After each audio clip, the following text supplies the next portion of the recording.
दोस्तों नमस्कार, मैं हूं तेज बहादुर कुंज और आप देख रहे हैं भारतीय युवा प्रहरी। सुनिश्चित हो परीक्षाओं की शुचिता। जी हां, देश में प्रतियोगी परीक्षाओं के पेपर लीक के संदर्भ में केंद्र सरकार एवं 8 राज्यों ने कदम ताल मिलाते हुए पेपर लीक विरोधी कानून को बड़े तौर पर पारित कर दिया, जिसे अब पूरे देश भर में बड़े तौर पर कदाचार मुक्ति एवं उसे आशा के रूप में देखा जा रहा है।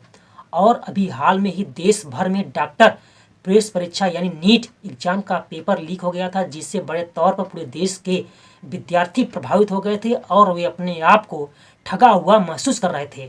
और इसकी साक्ष्य बड़े तौर पर पटना एवं हजारीबाग में देखने को मिले थे। और पेपर लीक विरोधी कानून को बनाने वाले राज्यों में उत्तर प्रदेश, बिहार एवं अन्य राज्य शामिल हैं। हम आपको बताना चाहते हैं कि बिहार राज्य पेपर लीक विरोधी कानून को बना दिया है, जिसमें से उन्होंने यह प्रावधान सुनिश्चित कर दिया है कि उसमें जो लोग पाए जाएंगे उनको 1 करोड़ का मुचलका भरना पड़ेगा तथा साथ ही साथ उन्हें 10 साल का कारावास भी भोगना पड़ेगा। और इस पेपर लीक की जांच का मामला डीएसपी स्तर के अधिकारी महोदय करेंगे। लेकिन 1981 में बिहार में जो कानून इस पेपर लीक के संदर्भ में था, उसमें यह था कि पेपर लीक में पाए गए लोगों को 2000 का मुचलका भरना पड़ता था और 6 माह का कारावास भोगना पड़ता था। और साथ ही साथ उनकी जांच पुलिस अधिकारी महोदय किया करते थे।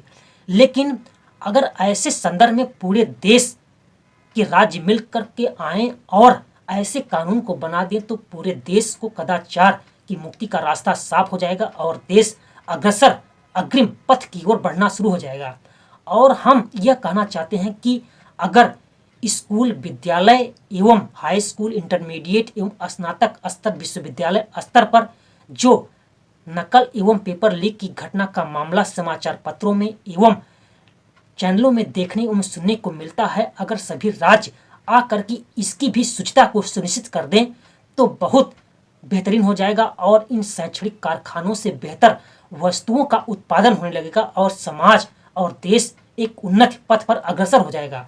हम अगर बिहार राज्य की बात करें तो 1995 के पहले बिहार राज्य में ऐसे नकल का कार्यक्रम बड़े तौर पर होता था, जिससे वहां के पास होने वाले हाई स्कूल, इंटरमीडिएट एवं स्नातक स्तर के विद्यार्थी जब किसी दूसरे राज्य में एडमिशन के लिए या फिर वह नौकरी के लिए जाते थे तो उनके अंकपत्र को फर्जी बता करके उन्हें लौटा दिया जाता था, जिससे वे निराशा युक्त हो जाते थे और उनको तमाम प्रकार की कठिनाइयों का सामना करना पड़ता था।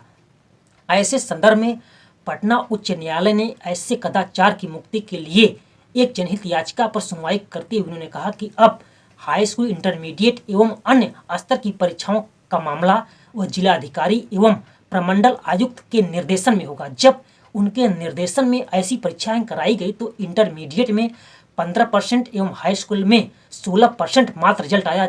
इससे अकाल की स्थिति विद्यार्थियों की बन गई पूरे प्रदेश भर में। लेकिन फिर कानून में ढिलाई की गई और जिसके तहत बड़े तौर पर विद्यार्थी पास होते गए और एक प्रदेश में जब वह टॉपर विद्यार्थी बिहार का जब वह दिल्ली में उच्च शिक्षा के लिए गया तो नामांकन तो उसका अंक के आधार पर हो गया था, लेकिन वहां पर दाखिले के पश्चात वह सेमेस्टर की परीक्षाओं को वह पास नहीं कर पाया, फेल हो गया।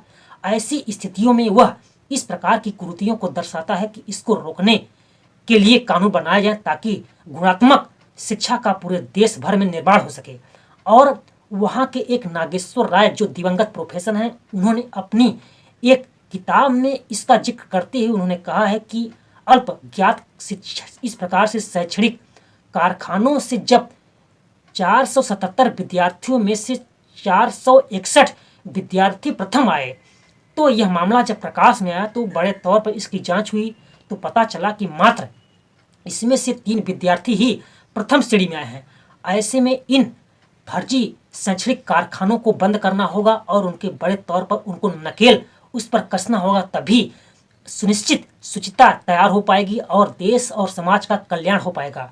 और क्योंकि उत्तर प्रदेश, बिहार एवं देश के अन्य सभी राज्य ऐसे कानून को बनाएं ताकि इस फर्जी जो कारखाने शैक्षणिक खुले हुए हैं उनको बड़े तौर पर रोका जाए और इन में संलिप्त लोगों को रोका जाए ताकि एक गुणात्मक शैक्षणिक गतिविधियों का विकास हो और पूरे देश में उन्नत का कार्यक्रम विकसित हो सके।